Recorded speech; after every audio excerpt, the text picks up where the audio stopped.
Way Up with Angela Yee, and I am on my best behavior today because Justice Kyra Harris Bolden is in the building. Hello, how are you feeling? Hello, I feel great. Thank you so much for having me. Before I started the show, I was trying to come up with like a nickname, KHB.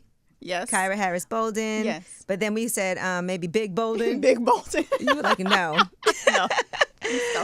But I do want to just take a moment to also commend you and shine a light on you because you have broken a lot of barriers and your story is so amazing and fascinating. I feel like everybody needs to know it.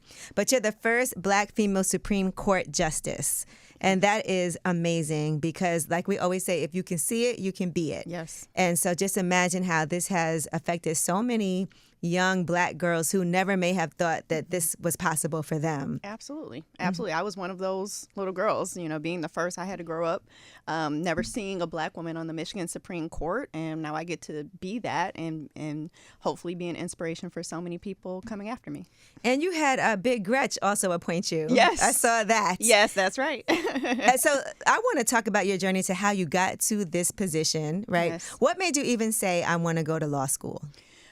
So a combination of things. When I was in college, I was getting my psychology degree, but I had the great fortune of having my great grandmother with me until I was a senior in college.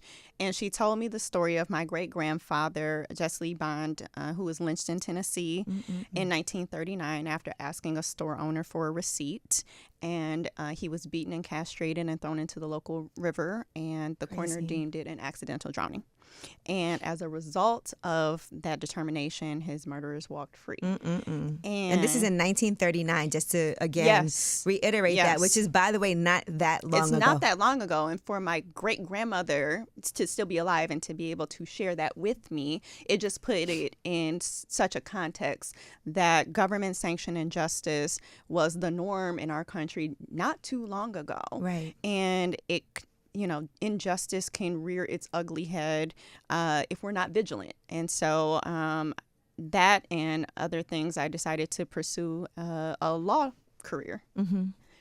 And talking to your great-grandmother, did she talk to you about how that affected her? Because imagine this is her husband that this happened to. Yes. And so then after that, now how does she manage to even feel like she can continue on and be optimistic about a country where something like this can happen? So I will say that in my family, and again, this was not told to me until I was an adult. Right. Right. And so this was almost a shame. That was that is treated like a shame or just a trauma, right? And so by the time she told me, she was, in her 90s, and so it was kind of just a part of her journey. She was just sharing recipes and just telling me what people were doing down the street. She would always look out her front window. I had that type of great grandmother. But it was just very much in a storytelling mode of, I just want to share this before I pass. And it was all the things she shared with me were very powerful, but it was very noteworthy for me that it wasn't shared with me throughout my life. Right. Oh, my goodness. And we talk about DEI and we see how a lot of that is being rolled back. And I always tell people, you have to understand it's not like unqualified people getting positions. These are qualified people that may not have had opportunities because of the color of their skin or because of their sex. And so when you think about diversity in the Michigan, Supreme Courts, why is that important for people who are listening that are like, oh, everybody equally follows the law, and so that shouldn't matter. But for you, why is that perspective important? Well, I believe the Michigan Supreme Court, and as well as our courts in general, should reflect the diversity of the perspectives and experiences of the people that come before them. There's a certain lived experience and perspective that I will bring and that other people will bring as a result of, being the youngest or me being a new mom or me being a Black woman. There are certain perspectives that I bring to the table that help inform how we view the law and help us to make interpretations. And there's 7 of us on the Michigan Supreme Court. There's a reason there's not just one Supreme Court justice. Right. We're meant to have these conversations and to disagree and to have a really robust conversation. So I think diversity is incredibly important to get the answer right. Not diversity diversity for the sake of diversity, but in order to truly get to the right decision, I believe it's necessary. And I just want to shed light again and highlight 3 things you just said. The youngest. Yeah. You were, what, 34 when... I was, yeah. 34 when you first got into this position. Also, a new mom. Yes. Which is important because sometimes people think that women having babies they don't ask men about that. But for a woman, when they're like, oh, she's going to have a kid, is she going to be able to do the things? Absolutely. Sometimes people delay that because they don't feel like they can compete. Absolutely. And so I love the fact that you were a new mom at the time also. And, the only Black woman. Yes. So that is all first. Yes. How does it feel being in that space? Because that's, that is also pressure. People are watching what's happening, but it's also just amazing. Yeah, you know what? I have been able to build up thick skin throughout my career. Got to. Got to. Got to. I was a legislator before being on the Michigan Supreme Court, and the Michigan politics, in the legislature, that's the lion's den of politics, right? So I've been through that. I was a legislator through the pandemic. I was a civil litigator. And so I built up a really thick skin. And I think, for me, it's just standing on my square of my knowledge base, my abilities, and my experiences, and just saying, hey, I can do this, and raising my hand to do it. All right. Now, I know there's a lot of things we can't talk about today, but, as we're because yes. of your position, yes. I understand that.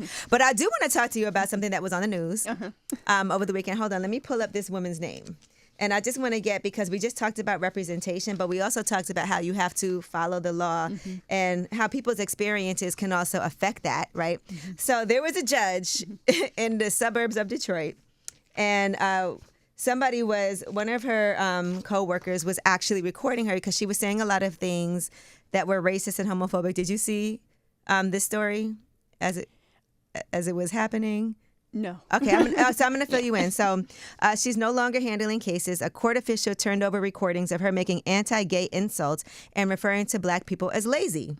Right, Oakland County Probate Judge Kathleen Ryan was removed from her docket for unspecified misconduct. Now they are talking about why the court administrator blew the whistle on her and secretly recorded their calls. He said, I just want to make it right. I want to keep my job and do it in peace. And he wants people to be able to get a fair shake, to have their day in court, to have an unbiased trier of fact. And so this person, and they vetted out the calls and everything to authenticate that it was really that. She said, I'm not systematically racist. I'm a new racist. She also referred to Black people in the United States as lazy. And then she also used gay slurs. But it's important for us to note that there's definitely people like this in this country, as we have seen, and in the world. But people like that should not be in a position where they have part of your life and things that are happening for you in the palm of their hands to make those decisions. Yeah, and what I will say about that, the first thing is I try my best not to watch the news because I don't want anything to impact my decision making. Yeah, okay. I had to really cut down on that. But the second thing is what a lot of people may not know is, and I'm not sure if this is true for other states, but the Michigan Supreme Court actually renders punishment for our lower court judges. I didn't know that. Yeah, we do. And so, but what I will just say generally in Michigan, our judges are elected. And some states, they're appointed and things like that. But we have the opportunity to vote for our judges. And that's why I have been trying to sound the alarm to make sure you know who you're voting for. Right. Because it is so important to having justice rendered in your community to make sure that you believe in the quality of the character and integrity of the people that are serving you. And a lot of people may not be justice impacted, but if someone is justice impacted, it makes a huge difference of whether your judge has compassion and empathy for the people that they serve. This is a service position. Right, absolutely, because I can't imagine that somebody who would say those things or feel that way can be fair when it comes to having to preside over anything. And we have to be very vigilant to make sure that we know who we're voting for judge and justices, for sure. So you can't watch the news, so that means you don't look at the Jasmine brand, Baller Alert, none of that. You don't know what's going on. I like that for you. I try to shield myself from a lot of things. and really focus on my cases. From time to time, I'll watch reality TV show. Get out of here. What do you watch when you watch? Can you say? So Love Island or? Yeah. So I have watched Love Island. I'm currently watching Selling Sunset in my free time. So yes, I do try to engage in reality TV show. Love and Marriage Detroit just came back on. So, oh my goodness. So I'm going to try to catch that. I haven't been able to. But yeah, I will engage in those things. Okay, great. That's not going to have you biased at all. Yeah. I just enjoying yourself. Just entertainment. At times you do have to separate work from personal, and because I'm sure that there's times when you leave work, and how hard is it for you to be able to just relax, meditate, and not think about work? I have, over this last year and a half, have tried to adjust myself. I used to think about it as work-life balance, but now I just think about it as juggling. Okay. And I know that I have to be present in the moments that I'm in, and when I'm doing one thing, something else, another ball is dropping, and I have to know that and be okay with that. So when I'm at work, I'm present at work. When I'm at home, I'm usually, I'm mom, and so I'm try to be present in those moments.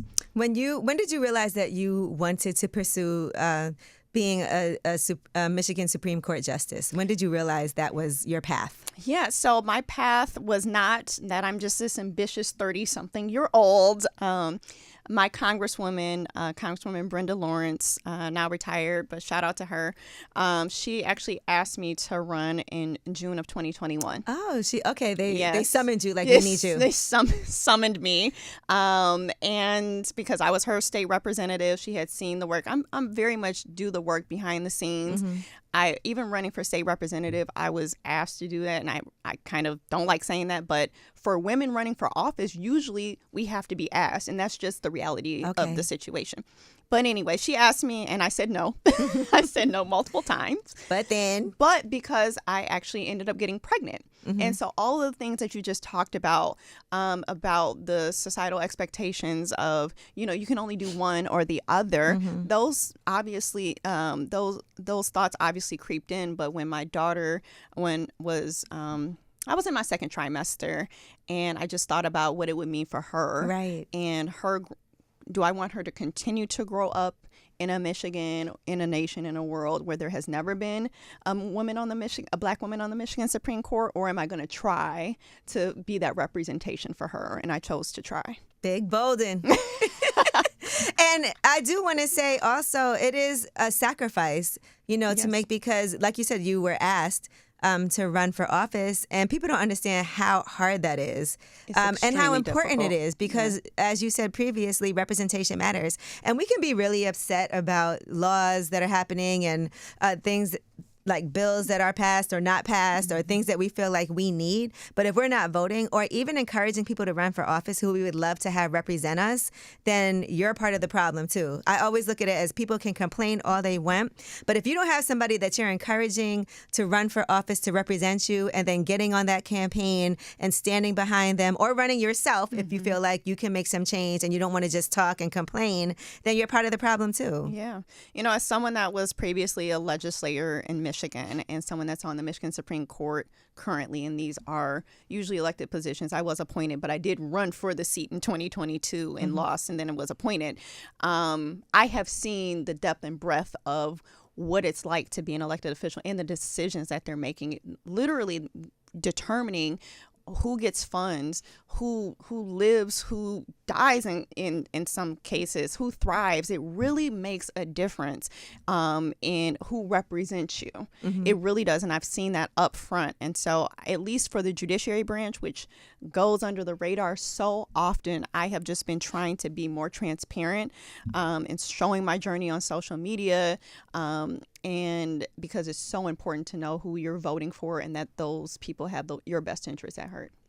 Is your goal one day to perhaps be on the Supreme Court, the United States? My goal is to get this election. Thank you. My goal is to be retained for my seat on November 5th and continue to serving the people of Michigan. But, I am in my 30s. I'm 36 now. And, there are a lot of things that I hope to do, but I need to make sure that one thing that's really important to me is lifting as you climb. And so I know I need to be in my position, but I also know that I need to make sure that the next generation of justices are being brought up. So that's what I'm focused on. And can we talk about some of the issues that you have been championing, just so people know what you stand for? Because I also think it's important for people, when we go in to vote, sometimes also you're like looking at stuff, but you may not even recognize some of the names or know what's going on. So it's really important to do your research, but I'd love to hear from people firsthand of things they've actually accomplished, because there's a lot of misinformation out there. Yes, well, I will take it back to my history as a representative. As a representative. So I was able to get 5 bills passed into law in the Michigan legislature while serving in the minority.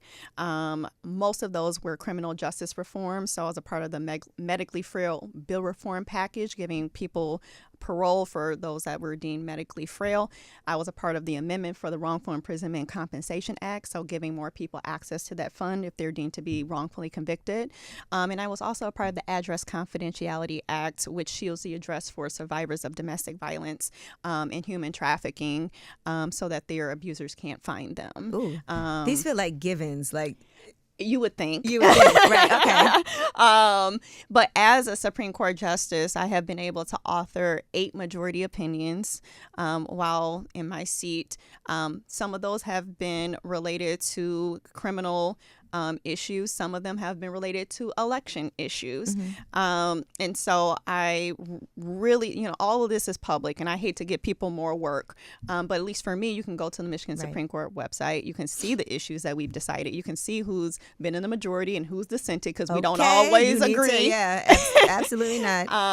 But, I have had a long history in this space of service, and I'm very proud of my record. Okay. There's so many things that I know I can't ask you, so I won't do that here, because, you just ran down a lot of things, and I've heard people talk about, bills they've passed, or being on the right side of things, or checks they've signed for things that they didn't even want to pass. So it's just good to hear firsthand, because sometimes people just make things up too. Oh, I know. I know. What do you think is the hardest part of your job?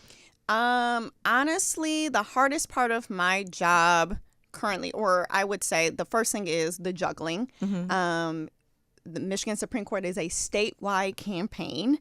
Michigan is a huge state, and I'm trying to get to everybody that I can. It sure is. And I think sometimes we forget that it's like, because we think Michigan, we're like, okay, Detroit.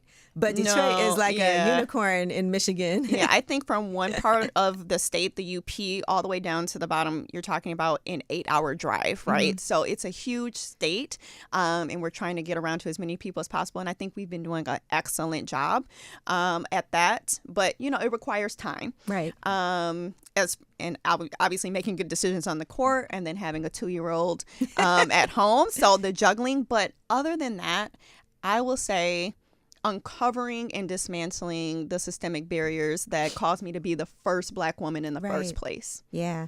It's crazy because people will act like, say, oh, it's so long ago. We all have equal place to start out now, and pull yourself up by your bootstraps. If she did it, you can do it. But you see firsthand how there have been a lot of obstacles put into place, things that we feel like should be given that aren't. Absolutely. I'll ask simple questions, and people will say, well, that's just how we've always done it. Well, somebody like me wasn't at the table when it was done. So we need to reevaluate what we're doing going forward. Right. I got to ask you, you seem, from everything I know about your background and even how you present today, pretty fly. How did your husband bag you? I want to know how he locked that in. So our story is we went to preschool, middle school, high school together. We were not friends. We were not dating. We went to the same college. We started dating in college. Are you following me? I mean, his parents lived around the corner from my parents, so we would drive home together from college all the time, and we became very, very good friends. And, one day when he just kind of looked at me, he said, like, maybe we should date. I'm like, okay. We've known each other since we were two. Right. I knew him very, very well. Our families, were so close, and we grew up together. So we started dating, and then he actually went on to University of Detroit Mercy Dental School, and I went to the University of Detroit Mercy Law School. So all of our graduations are in common. Our lives have just been ordered together, and we've just been together ever since. And so that is how he bagged me. He had to stay in my life and be pervasive. You've never been on no online dating sites. You never had to do the thing. You had love right in front of you. Yeah, we've been together for 15 years. That's so interesting that y'all didn't look at each other like that at first, or maybe he was always looking at you like that. He claims that he wasn't, but he was. I clearly. think he was. Yeah. The time has to be right. Well, listen, for people who are listening to this, right, because they can vote for you in the upcoming election. When is that? November 5th is the last day to vote. It's the last day, but we can vote early. Yes, you can vote early in Michigan. You can vote by absentee. There's so many different ways that you can vote now. So November 5th is the last day. Yes. All right. And what is most concerning and pressing to you right now? What are some of the issues for you that you're like, look, these are things that I want to make sure can happen while I'm in my position?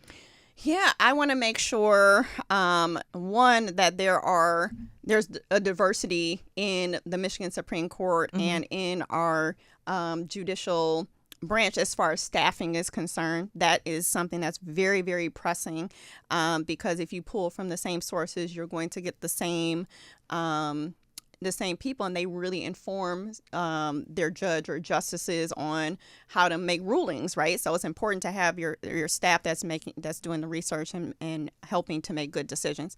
The other thing is I'm working just really, really hard in absorbing as much knowledge as possible about the processes and procedures of the court in order to make substantial changes to make it easier for the next person coming after me. So that's really, really what I'm focused on.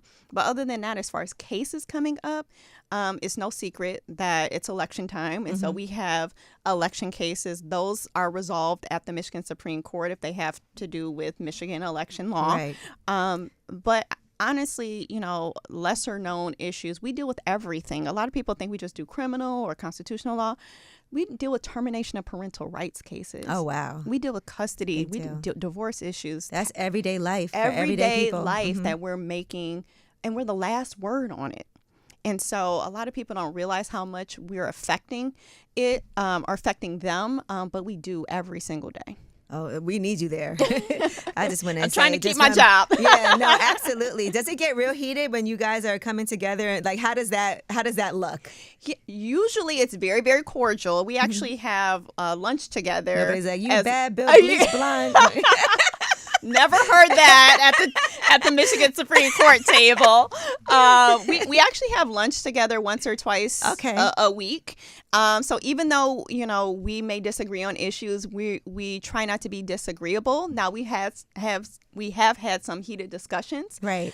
My tolerance for it is very, very high because I was in the legislature and there's nothing but disagreement. So I kind of just sit back and listen to everybody. But yeah, there have been some heated discussions at times. I can imagine the perspective that you bring, like you said, just for you, all the things that they didn't have. And so to have somebody come in there and say, okay, well, from my point of view and me being in this position, this is why this is important. Yes. And some things that people may not have thought of before. Oh, yeah. My colleagues, even though they've been on the bench, a lot longer than me in some cases, sometimes they still turn to me and say, what was the legislature thinking, Kyra, on this issue? Good. Because I know how the sausage is made, so to speak, as far as how, the legislature thinks. And so that's crucial to when we're interpreting the law.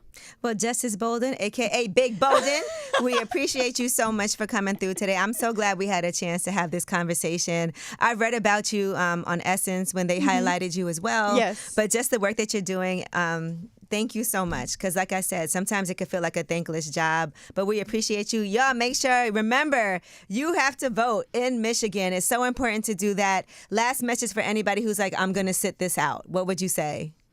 I I don't know what to say to that because I just know so much. Right. But don't give up your power. Your vote is your power of who represents you and what your quality of life will look like wherever you are. So don't give up your power. Don't be stupid. Right? Don't be stupid. All right. Well, thank you so much. I appreciate it. It's Way Up, Justice Bolden.